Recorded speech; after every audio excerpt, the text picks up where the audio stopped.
En el Mostrador Podcast continúa Al Pan Pan, la conversación que buscas para comenzar tu mañana.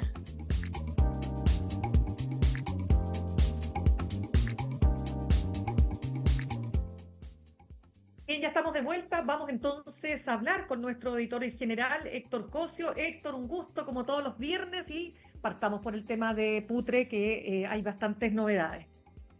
Sí, hola Mirna. Es cierto, hay bastantes novedades. Hoy día está citado el general Iturriaga a La Moneda. En un ambiente donde el general Iturriaga no llega en las mejores condiciones, llega presionado internamente dentro de las decisiones que ha tomado hoy, que no son menores, que vamos a detallar ahora, pero también por la responsabilidad política que se le está exigiendo de ciertos parlamentarios en estas últimas horas. Yo personalmente creo que en la situación del general Iturriaga no debería afectarlo en su cargo, que es lo que algunos están pidiendo. Y esto por una razón que se da poco en Chile. Cuando suceden cosas de esta naturaleza, la responsabilidad de mando, o en otros aspectos, la responsabilidad política, no es algo que nosotros estemos muy acostumbrados a que sea muy frecuente que se dé. Y en este caso, estamos en un precedente que yo no recuerdo que con tanta velocidad se haya hecho. El general Iturriaga, después de llegar a la zona de Putre, se entrevistó con los altos mandos y luego dio una declaración bastante contundente en donde asume que hubo tergiversación en la información militar. Eso es igual a decir que se mintió. Mm. Y luego de decirlo, eso toma una decisión que es relevar del cargo al general de brigada Rubén Castillo, que es del alto mando, mira, este no es cualquier militar Claro. de alto rango, es del alto mando. Él estaba a cargo de la comandancia de la sexta división del Sí, ejército. pues. Eh, entonces, esa yo creo que va a ser importante para el presidente también tomar en consideración esas decisiones que son decisiones rápidas. Ahora, vamos al punto. Esta decisión que toma el general Iturriaga de remover a estos militares se produce por una cosa que, bueno, que nosotros también dimos a conocer en artículos precisamente días antes de que el general tomara esta decisión. ¿Dónde está la mentira? Y esto parte desde los inicios. Ujú. Apenas se tomó conocimiento de la muerte del conscripto Vargas, se dijo que, o los militares dijeron que el conscripto había sufrido un desvanecimiento y que producto de eso lo habían estabilizado y lo habían conducido en una ambulancia militar hasta el CESFAM de Putre, donde habría llegado vivo y habría fallecido en el centro asistencial. Claro. Nosotros estuvimos, nuestra periodista, nuestra corresponsal de Arica estuvo en la reunión de consejo extraordinario de la Municipalidad de Putre, donde se pidió el testimonio del director del CESFAM.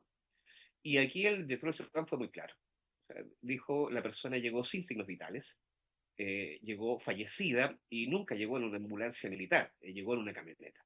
Entonces, si tú te das cuenta con esos dos antecedentes, lo primero que Claro. absorbes es que partiste de la información, un caso grave, que tenés, además de la persona muerta, tienes a otros dos conscriptos, cuatro en ese momento, que estaban hospitalizados en estado grave, tenías un gran número de otros soldados pidiendo la baja, y tú partes Exacto. con una mentira. Esto ya No, partió muy atroz. enredado, y Atroz. producto de eso, claro, y producto de eso, el general finalmente toma esta Claro. decisión de relevarlo, y no solo eso, sino que además seguramente en la reunión de hoy, solicitará también el presidente que se les cause el retiro, porque estamos hablando de personal de confianza Sí, del pues. general. Totalmente. Eso yo creo que es importante dejarlo ahí como con un asterisco, porque es muy importante que se haya tomado esa decisión y hay que ver cómo continuar el tema de las responsabilidades militares. Ahora, respecto del caso propiamente tal, aquí hay otro elemento que yo creo que se va a dilucidar. Hoy día estamos en algo que va a ser inevitable, que es que se va a trabar una contienda de competencia entre la justicia ordinaria, la justicia civil, ¿cierto? Y la justicia militar, para la cual ya tenemos a una ministra en visita que se encuentra en la zona, que es una jueza civil, ¿ah? Para que la gente entienda. Esto es justicia militar, pero ella es una jueza civil que es presidenta de la Corte Marcial, ¿no? Y ella la Entiendo. invita, pero ella Claro. no es una militar, para que un poco Claro. la gente lo entienda Sí, por y también supuesto. entienda que dentro del escalafón de la justicia militar, el tope, lo máximo no es la Corte Marcial, sino que siempre está la justicia civil, que es la Corte Suprema. Ujú. Bueno, y aquí hay un elemento que también quisiera ponerle otro asterisco, por decirlo así. Dale. Eh, Habiéndose por darse, digamos, esta contienda de competencia, el Ministerio Público y el fiscal que está a cargo, nosotros tenemos conocimiento que él va a continuar con las diligencias hasta el 30 de mayo, que va a haber una audiencia en el Tribunal de Garantía para precisamente darnos cuenta, digamos, y destrabar esta contienda de competencia.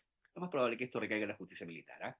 Pero mientras eso ocurre, la causa que está abierta en la justicia militar, Mirna, fue producto de una denuncia y de una querella posterior que fue acogida a trámite del Instituto Nacional de Derechos Humanos, en donde da cuenta de varios elementos, en donde los conscriptos, mediante sus testimonios, dan cuenta de malos tratos, de apremios ilegítimos físicos y psicológicos. ¿Por qué te hago este punto? Porque nosotros en una crónica de ayer mostramos unos documentos. Eh, para que estemos en contexto, cuando esto ocurre, están las personas hospitalizadas y empieza también los familiares de los conscriptos a pedir estos mismos jóvenes que son mayores de edad, a pedir su baja voluntaria. Hay al menos 10 casos que esto no se produce con la celeridad que se requiere y las familiares presentan recursos amparos a su favor para que les den de baja. Con- en ese proceso, los militares responden a lo que les solicita el tribunal y responden anexando una carta, y que es un acta que se llama un acta de entrega personal, donde es un texto escrito, un tipeo, digamos, que es típico, que es tipo, donde el conscripto debe firmar y poner su nombre y en donde da por sentado y asegura no haber recibido ningún tipo Imagínate. de maltrato físico, psicológico o de cualquier otra naturaleza. Se le ha restado importancia a esto diciendo que es un documento que todo el mundo firma, pero en este caso sí tiene No, importancia. pero por supuesto, esto es lo que tú estás diciendo. O sea, si esto no hubiese ocurrido, la tragedia que estamos describiendo, evidentemente puede ser, ¿no? Que sea un trámite más, pero imagínate en medio de esta tragedia. Claro, porque además, y aquí tienes dos cosas, como te digo, que están en colisión. O sea, el ejército presenta este documento diciendo aquí no ha habido vulneración de derechos de ninguna naturaleza y la prueba está en que Claro, tenemos los documentos de todos los conscriptos firmando que nunca les ha pasado nada. Pero exacto. resulta que ese documento es el documento, digamos, que que les exige firmar para darles de baja y ellos No, quieren irse. no, Entonces, no. obviamente que lo van a firmar. Y esto es precisamente una de las cosas que tiene que investigarse, porque hay algunos detalles que son bastante peculiares dentro de los testimonios que entrega el Instituto Nacional de Derechos Humanos. A ver, los militares tienen una formación para ir a la guerra, lo sabemos. Esto no es una formación cualquiera, no es un estudiante universitario. No. Eh, Hay ciertas condiciones que lo hacen un poco más duro, pero esto tiene límites también, y el límite son la dignidad digamos, y la integridad, ¿no? Exacto, En este física y caso de los psicológica. conscriptos. Claro, entonces aquí se produce, como te digo, esta colisión entre lo que las firmas Claro. que ellos ponen y algunos testimonios. Dan cuenta, por ejemplo, de algo que le llaman la imaginaria. Aparte de dar cuenta de maltratos físicos, de golpes y una cosa que uno podría decir, bueno, es común más o menos que a los pelados se les golpee. No debiese ser, pero es algo que suele ser habitual. Pero además hay otro tipo de situaciones que podrían caer dentro de lo que son los apremios ilegítimos. Y uno de estos es la imaginaria. Y la imaginaria es, según ellos relatan, que los exponen a una situación de estrés, los hacen dormir, no los dejan dormir y finalmente solamente pueden descansar y dormir una hora para continuar con la marcha. Uf, En esa- y eso se produce ¿en qué condiciones? Se produce en unas condiciones de 4.300 metros de altura. Esto es a nivel de la Paz, más o claro. menos, ¿no? O sea, estamos hablando de una situación donde el cuerpo humano está sobreexigido para estar a esa altura. No hay el oxígeno suficiente como para que una persona pueda desarrollar en condiciones normales esfuerzos Claro. físicos. Bueno, y hay otro segundo elemento que tiene que está esto, ¿no? Que por una parte los militares dicen que no, digamos, no han sometido a ningún tipo de maltrato y están estos testimonios. Esto va a tener que resolverlo tanto la Claro. justicia militar, ya sea la justicia militar o sea la justicia ordinaria la que los resuelva. Y hay otro elemento que es lo que se está analizando ahora, que tiene que ver también con la autopsia. Se le hizo una autopsia al conscripto fallecido. Eh, pero conversando con la fiscalía la fiscalía, digamos, del Ministerio Público, y ahora también la jueza, la ministra en visita, también está dispuesta a hacer una segunda autopsia. Y esto porque no están claras las causas de muerte. Se ha hablado de que podría haber tenido una preexistencia natural y su cuerpo, digamos, no se dio. Otros hablan de un cuadro bacteriológico, un cuadro respiratorio. Eh, también hay cosas raras. Ayer enteramos que uno de los militares que está hospitalizado en el hospital militar le fue amputada una mano. No sé, yo me pregunto, bueno, ¿qué situaciones pasan, digamos, porque una infección viral termina con Claro. una amputación de una mano? Dicen que llegó con un cuadro séptico, que el tratamiento que se le dio produjo, digamos, que algunos órganos fallaran. Todo esto también es otra arista que tiene que investigarse porque Sin es duda. muy...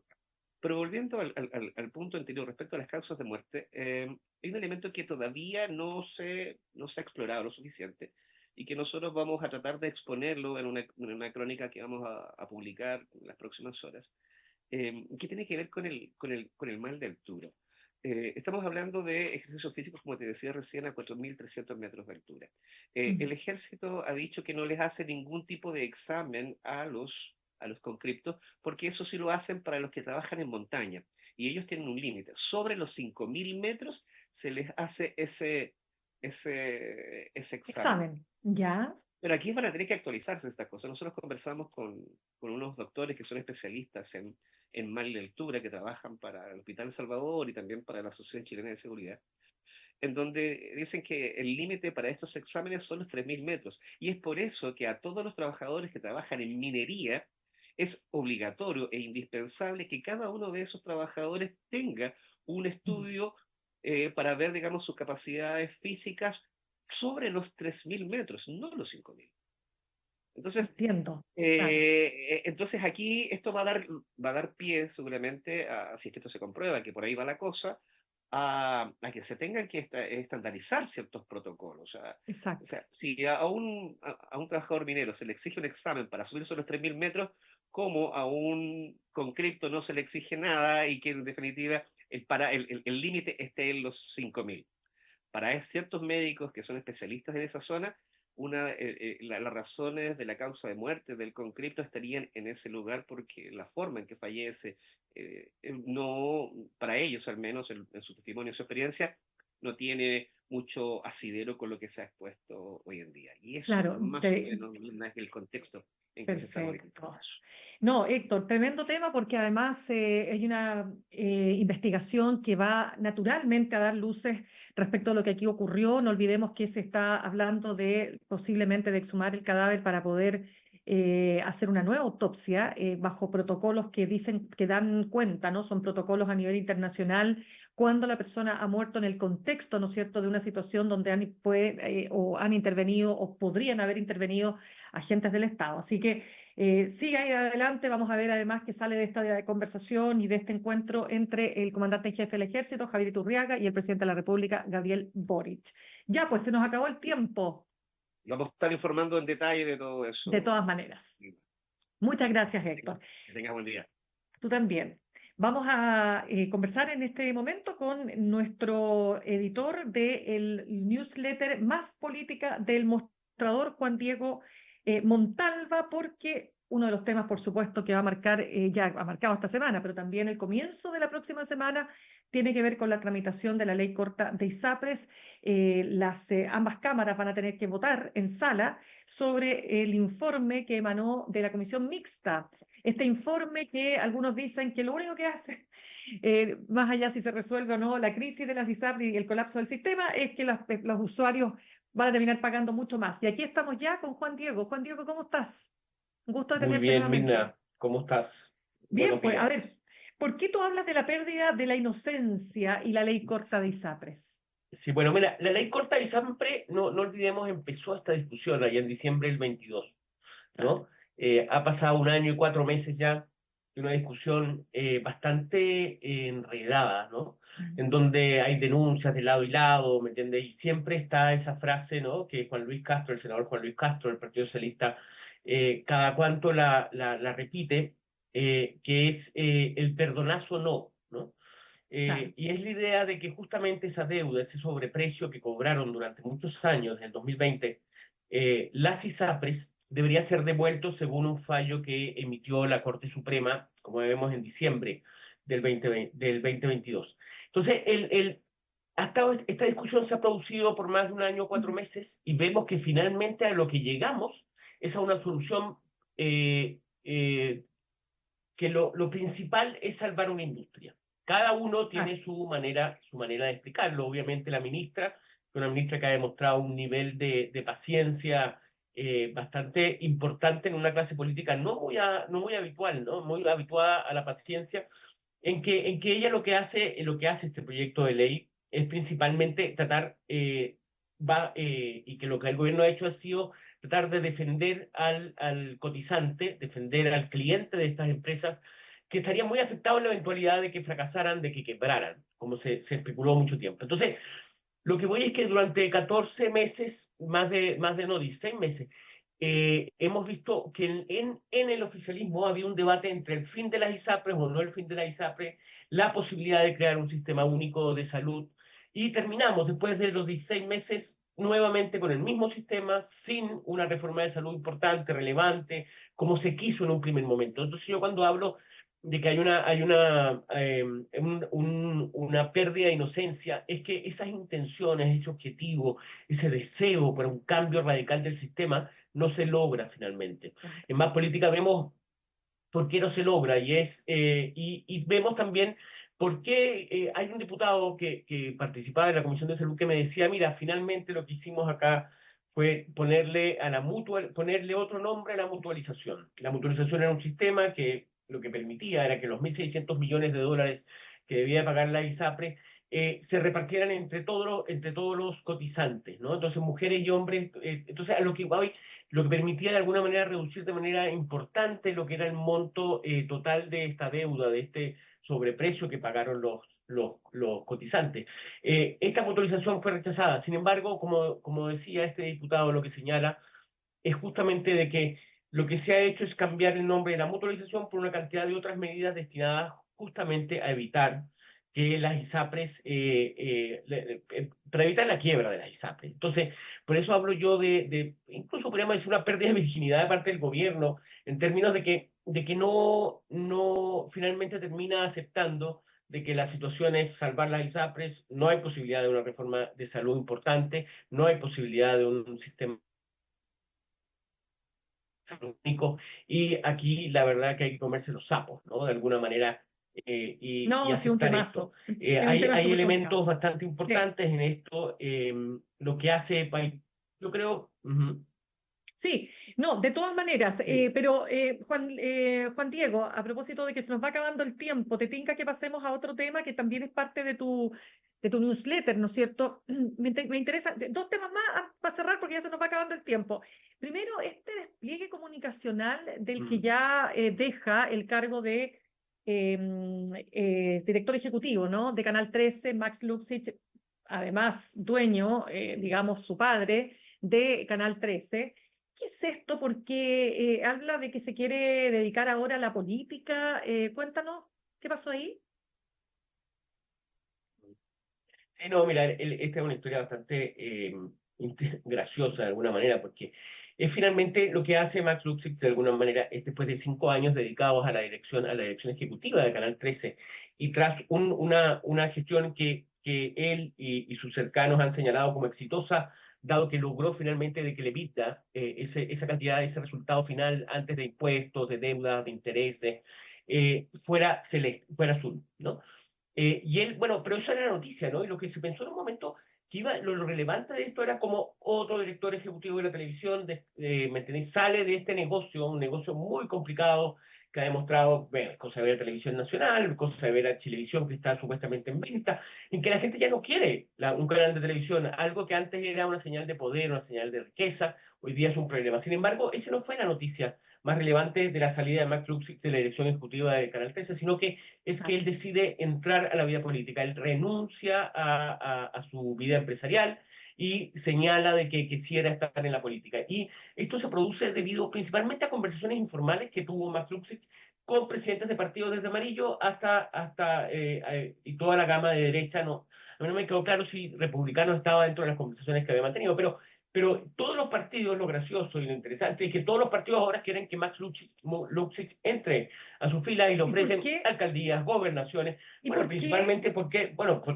es puede ser una importante fuente de financiamiento de los partidos, puede ser un candidato que arrastre gente, dado este perfil más ejecutivo dentro de que puede tener este joven que sale de la dirección Es de Canal curioso, 13, ¿no? Es Entonces, curioso. es interesante no sé, por ejemplo, se ha hablado de que va a ser candidato por alcalde por Ñuñoa, otros le ofrecen gobernaciones. Sin embargo, en el círculo de él, lo que me han señalado justamente, y lo decimos en Más Política de esta semana, es que la verdad que él siempre que empieza un desafío nuevo, le gusta empezar desde abajo, le gusta empezar trabajando desde los puestos más inferiores de ese sector. Por ejemplo, cuando se involucró en el área hotelera, él tuvo un periodo en donde trabajó como mesero en restaurantes. Cuando empezó en el canal de televisión, inició también su trabajo como una persona más en un equipo digital de Canal 13, a lo que voy, que no es, al parecer, no sería su deseo llegar por la puerta ancha, por los grandes puestos, a entrar a política. Todos, como decíamos, están todos muy interesados en que por favor Max Luxich se incorpore a su movimiento, a su sector político, ¿no? Bueno, vamos a estar viendo ahí qué implicancias tiene aquello. Y bueno, no nos queda nada de tiempo. Mm. Estoy leyendo acá una noticia que tú también traes, ¿no? Que dices, duro golpe a demócratas por caso de corrupción. ¿Qué pasó? Sí, mira, ese es un caso bastante, también tiene elementos graciosos, pero resulta que hay una fundación, nuevamente el caso fundación, el caso convenio, que afecta a la gobernación de Biobío, y es que el hermano de Jimena Rincón, Ricardo Rincón, aparece ligado a una fundación que recibió 720 millones en un pago a finales del 22 para realizar un centro de innovación espacial en la región del Biobío.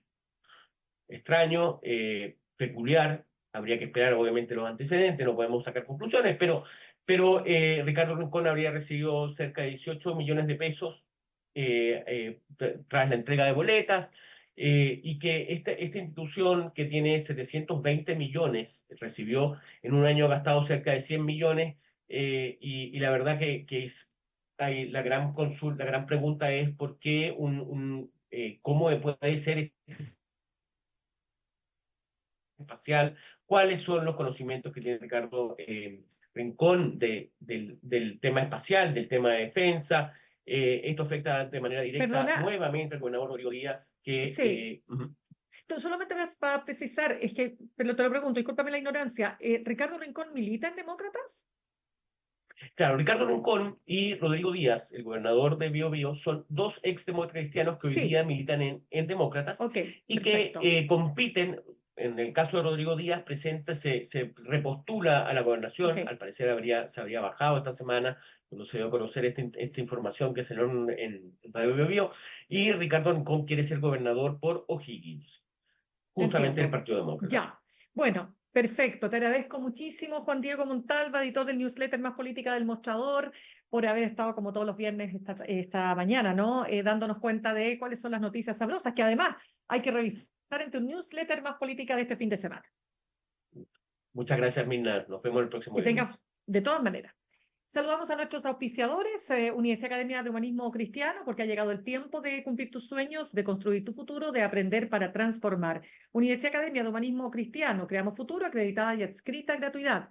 Y ahorrar cotidianamente se puede y de forma organizada, rápida y online con Ahorrando, la nueva funcionalidad de tu app Copewatch, en donde puedes programar ahorros de manera fácil y entretenida, eligiendo tus propias reglas y metas. Haz que el ahorro sea parte de tu vida con Ahorrando de Copewatch. Más información en copewatch.cl. Me despido, los dejo con Fran Castillo, juntos y revueltos. Nos reencontramos el lunes a las 8 en punto. Que tengan un buen fin de semana.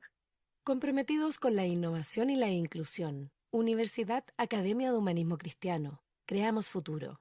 Y Copeuch Inversiones, el sitio donde todos pueden invertir, presentaron Al Pan Pan, en El Mostrador Podcast. Cerramos por hoy Al Pan Pan con Mirna Schindler. De lunes a viernes de 8 a 9 de la mañana, entrevistas para partir el día. El Mostrador Podcast, el poder de la independencia.